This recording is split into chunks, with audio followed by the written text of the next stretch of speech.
So I'm looking at business development predominantly today, and I am going to look at new customers as well, even though Paul's been harking on about looking after your existing. But I think some of the things I'm going to go through today, you can also think about doing these with your existing clients. Don't think you can't sell, you can't business develop your existing clients as well. So 3 things. I'm going to look at the importance of BD time, how to make it easier for your consultants with some warmer business development techniques, and how we should follow up as well. I guess similar to what Paul was saying in terms of there is some obvious here, and this is not me preaching to the converted, but it's good to just think, are we doing all of this? Are we missing maybe some little things that we could just improve a little bit more? They always say that 1% more can make a big difference, don't they? So my first big question for all of you, honestly, is how much time are we spending doing business development? So if you think about your consultants, on average, what would you say? Not very much. Thank you for your honesty. And I think in a lot of businesses where you hear people say, oh yeah, we have 2 mornings a week or 2 afternoons a week when we do business development. Go, okay, so when you say an afternoon or a morning, are we talking 8:30 all the way through to 12:30? Oh no, it's kind of 10 to 12. So okay, that's 4 hours a week that you're doing business development. That's 10% of your time. So what are you doing the rest of the time? And is it really making you money? So really big question is, are your team spending enough time? Are you spending enough time developing business? Right? Honestly, certainly worth looking at. And when I'm talking about business development, I just want you to think about all the things that can be achieved when you're business developing. There's a lot of perceptions, certainly among consultants, that I've got to get a job on. Otherwise, it was a waste of time. I failed. I'm rubbish at this. I didn't get any jobs on again today. And actually, business development is not about just getting jobs on. It's all the other information that you can gather from that conversation. And yes, I am talking about picking up the phone, by the way. I know there are other ways to develop business and to market your business, but I'm a huge fan of actually talking to people. Let's find out what their needs really are. Let's find out what their plans are for next year. What are their challenges? Do they have any kids? Where do they go on holiday? All those things, because all that information you find helps your next cause go so much better. I was talking to one of my clients, hadn't spoken to him for a few months, and I said, how did the house move go? He said, James, your memory is just amazing. Yeah, it's really good. It's on my database. But he was just so blown back by that. He was talking for 10 minutes all about his house move. And then, of course, the whole conversation is so much warmer. So please encourage your consultants to not beat themselves up over not getting a job on. We've probably all been, I don't know if harass is quite the right word, but the charity fundraisers in the street, the chuggers, and their training manual actually tells them, go away and get 30 rejections. Off you go and get 30 rejections. Do we tell our teams, go away and get 30 rejections? So why do they tell them to do that? Because they know that after 30 rejections, they're probably going to get 1 acceptance. Right? So they know that every rejection they get slightly closer to getting the win. And it's important we have that kind of conversation with our teams as well. Not, you didn't fail, do something else, have another go, try something different. All these no's are really helpful to get you to the inevitable yes, eventually. All right? Now, when it comes to business development, I'm really conscious that a lot of our consultants right now haven't had to do it for a while. Certainly we think about the COVID times when there was the rich pickings out there. And they're very nervous about it. And they do feel very self-conscious. So what I'm always keen to do when I'm working with consultants is try to make it a little bit easier, a little bit warmer, actually. So in fact, they are more likely to get a little bit of success from it. So I've got 10 warmer ways, or easier ways, if you like, to do business development I'm going to run through with you. And I'm sure you're going to be doing some of these. So this is not to teach you to suck eggs, but maybe a little checklist to think, are we doing all of it? All right? So the first one then is what I call hot bossing. So if anybody has worked for the likes of Hays, it was an internal phrase that we used for line managers' names. So every single candidate who your consultants meet, qualify, register, whatever you call it, has a manager, has a boss. Well, they're hot property to us because we know when that person leaves, there's likely to be a vacancy. So are your consultants getting the names of every candidate's current and previous managers? Because when that candidate does resign, we could be the first person to call up and say, hey, I know somebody's resigned in your team. Appreciate that's probably going to set you back. but I know that person, I know other people like them, can I support, right? Even if you place that candidate, it's worth making that call. In my 27 years in the industry, I've been told to F off probably twice by a client when I've called up to try to put that job on. Most times the client are saying, well, I need it filled at the end of the day and may as well be you. And if they don't want to use you, maybe a temp solution could be an option as well. So please don't underestimate the power of getting those names, putting them on your database. Again, think about LinkedIn costs. It's all there. Your candidates have it available to you. The next one on the list then is references. Now, most of us probably don't need references, or if we do, we might have it as an admin task. We might even outsource it, by the way. But a reference is a fantastic business development call. First of all, if you've got a gatekeeper who's trying to stop you getting through, oh no, I'm not selling. I'm calling to take a reference, right? And you are. And the important thing is you focus on doing a really good quality reference call. Why? Because it shows off how good you are, the quality of approach you take to ensure the candidates you are placing are decent. Now, you might also, by the way, get some more information to help you sell that candidate onto future clients, which you wouldn't necessarily automatically have. But also you can then convert that call into a business development call towards the end. Or maybe in the future, you can call back to that client and say, oh, thanks for giving me that great reference on Paul, by the way, just to let you know he has now been placed. Thank you. How can I now help you? Yeah. So references for me are not an admin task. They're a no-brainer business development task. And I love getting those requests through. The third one, ad chasing, I'm sure you're all doing that, 100%. And I think a lot of us fall into the trap of looking at the advert. Who does it say to contact? Talent acquisition, great. I'll call through to talent acquisition. What did talent acquisition say? We don't need you. We've advertised. Go away. Don't call through to talent acquisition. Work out, who do we think the line manager is? Let's call through to the line manager and see what the line manager has to say. They might say, yeah, got to use talent acquisition, unfortunately. Oh, okay, I'm sorry about that. How is that? How do they generally work? Because if they are really struggling, it's the line manager who's more likely to shout from the rooftop, give me a budget to use a recruiter. You're not coming out with the right people. What I would also say with ad chasing is don't give up at the first hurdle, because the automatic response is going to be, yeah, we've advertised, we don't need you. Track it. When's the closing date? When's the interview date? Has it been offered? Have they started? Because what we do know with adverts is it's going to be active candidates who are applying for adverts, which is the smallest part of the labour market. 15 to 20% of the labour market are active. And what we also know with active candidates, they have lots of other things on the go. So the chances of them getting the right candidate and that candidate actually starting, probably quite slim. I used to recruit for public sector for quite a while within accountancy and finance. And public sector always had this rule, we have to advertise. So they would always advertise. And invariably, it didn't work. So I ended up building up a spreadsheet so I could start monitoring all these local authorities and councils and the success of their adverts. And I ended up taking that data to them, going, oh, you're going to advertise that role? Yeah, of course you are. This is what happened last time you advertised. This is what happened with your neighbouring council when they advertised. It didn't work. Maybe we should do something different. So eventually you can sometimes get clients to change their mind. The next one then, of course, is interview leads. We know our candidates are often very active in the market. I won't talk too much about that one, but it's a no-brainer. There's a live job. What I would say with that one is speed is of the essence. If you know one of your candidates is interviewing in a job elsewhere, they're not going to get that job. A decision may be made within a day or two. So you've got to follow up on those quickly. Right? So if anybody puts an interview lead on the system, right, if you have your CRM that tracks those, have they actually done anything on it today? They must. Otherwise, it's dead data, ultimately. I'm actually a big fan of e-shots. I think we all get a lot of junk mail sent through to us. I accept that. But I don't know about you, but I get an email from Amazon every single day. Right? And I don't unsubscribe to Amazon. And the reason why is their email normally says, based on your shopping habits, we think you might quite like this.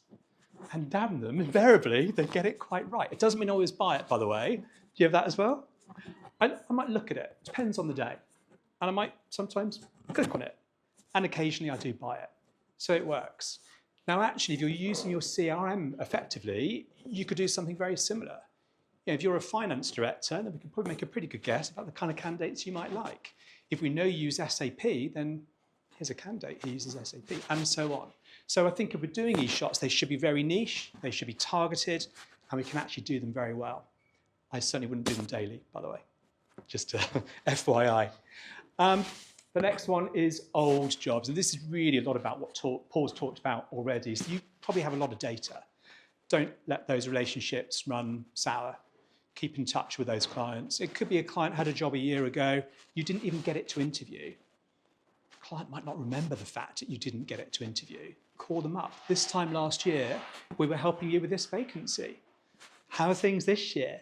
With a lot of job roles, they're quite cyclical in the sense that they started hiring at this time last year. Why was that? Well, because candidates maybe qualify in that profession at this time of year, and lo and behold, they leave at this time of year, so they're going to need new ones. It could be a year-end thing. So keep in touch with those old jobs, but try and segment it where you can as well. My next one then is about candidate flipping, which sounds very acrobatic. But if you have some strong relationships with some senior candidates, candidates are clients, let's face it, clients are candidates, they're all one. Just make sure you're talking about both sides of the fence. Yes, you can talk to a client about them being a candidate as well, but any candidate who manages people is a potential client now. So make sure they're having those conversations. Yeah, really important thing to be thinking about. My next one is kind of been stolen by Jade, but thank you. I absolutely support that, creating online content. Everyone in your team has a brand, whether they choose to use it or not. I would encourage every consultant to be creating online content. Should that be job? No, there should be other stuff as well. Should there be a bit of personal stuff? Yeah, absolutely. They're a human, and we know that people generally buy from people. So I would certainly recommend that every consultant has a little bit of a plan, a marketing plan of what they're going to do in order to raise their brand profile online. And if it's at least one fresh, genuinely new piece of content every week, that's a great starting point. And don't overthink it. Yeah? If they're going to use a photo on it, can it be a genuine photo they took or was taken of them, not a stock photo? Stock photos we almost don't see anymore, do we? They're almost invisible somehow because we've seen them so often. And of course, let's not forget, engaging with people who react to your content is a real opportunity. Who's liked your post? Are they a potential client? Are they a lapsed client? Because it's an opportunity to reconnect with that person. I've said to people just a simple comment, thanks for liking my post. And they've responded, so I thought it was really interesting actually. And in fact, I've got the challenge that, it starts a conversation. One of my lapsed clients liked a post of mine. And I said, oh, thanks for liking the post. How are things with you? Yeah, really good actually. In fact, we could do with some help with. So it just starts a conversation. It's not just chucking content out, it's engaging with the people who are engaging with your content. Absolute no-brainer. Events. So if you have the luxury of running your own events as a business, if you have a budget for that, fantastic. If not, encouraging your consultants to go to industry relevant events is such an opportunity to business develop. Notice I didn't say sell. Don't sell at an event. You suddenly find there's a lot of space around you because word gets around, oh, don't go near them, they're going to hard sell something to you. But get your consultants used to networking and meeting as many people as possible at these events, and you'd be surprised how that will really help them develop their business. If you can run your own, I think that again is fantastic. Paul and I have a couple of clients who run their own events, and now they've almost become synonymous for these events versus the recruitment business, but they very much get business as a result of it. I had a boss once, we had a business breakfast, and at the end of it, she stood up and said, by the way, no such thing as a free breakfast. I thought, oh no, don't do that. Let people come along and enjoy it, network with you, see you in a positive way. So yeah, that was a big no-no. And the final thing on my easier list is what I call a most placeable candidate, speculative sales call. So if all else fails, right? If your consultants interview somebody who they think is brilliant, and you agree, yeah, that's a really good candidate, then use that candidate as an opportunity to go to market, to line managers. Because most line managers, if you were to sell somebody into them relevant for their team, that is really good, they're not necessarily going to hang up on you. They might go, yeah, they sound really good, but I just don't need anyone at the moment. So then let's continue the conversation. It's a hook, it's a carrot to dangle. Look what I can achieve for you. If they're not interested, we then continue the call. All right, so if we're honest, how much of that are your teams doing right now? Anyone at 100%? Okay, so there may be some little areas that you can just brush up on that might help them get a bit more traction on business development. Excuse me. Just remember, it's not just about getting a job on or it failed. It's about the conversations and the information they're finding out on those calls. But how often does one hit get you a result? Sadly, not very often. Yet I hear consultants going, yeah, I tried calling and it didn't work, so I'm not going to do that again. Pointless, waste of my time. Well, okay, maybe the phone isn't always the only way to business develop anymore. I am a realist. What else are you doing? Yeah, so the really important question is, what can you do to break into this client? What are you going to do next to try and break into this client? I'm a big fan of every consultant having a challenge to break into X number of clients per year. Excuse me. Depending on your market, maybe 10 to 20 clients they want to do business with.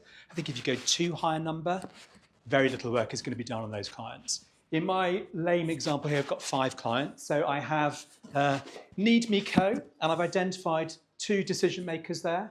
Expand, you can see where I'm going. This Expand Limited, 2 decision makers. Cash Cow PLC, 3 decision makers. Then I started lacking creativity. I got X and Y, so apologies, I gave up after that. But today, I called Need Me Co, and I spoke to decision maker number 1. Okay? Whether I spoke to them or not, I might not have got through. I tried, and that's brilliant. How'd it go? Did it get me a job on? Did it get me a nice, juicy result? Maybe it didn't. So what do I do next? Well, I could just send a speculative CV. An anonymous one, of course, because I think they're relevant to that client. The Amazon approach, if you like, and see whether that lands. Does it create a response? Do I maybe get an out of office? It's got their mobile number on it or another contact numbers on it. Those things can really help as well. What could I do next? I could, of course, send a LinkedIn request if I haven't done that already. Personalized message. Great to speak to you yesterday, or tried calling yesterday. Try and make it personal. I could, of course, invite them to an event. Or if I'm going to an event, I could ask if they're going and maybe encourage them to come along too, and maybe meet them at that event. What else could I do? I could talk to them as a candidate, because let's not forget, candidates and clients are exactly the same thing, just with a different label on our CRM. I could then maybe send them a little video, maybe via LinkedIn, maybe WhatsApp if I've got their mobile number. Don't shy away from that. I think a lot of people don't like themselves on video, and I get that. Paul loves himself on video.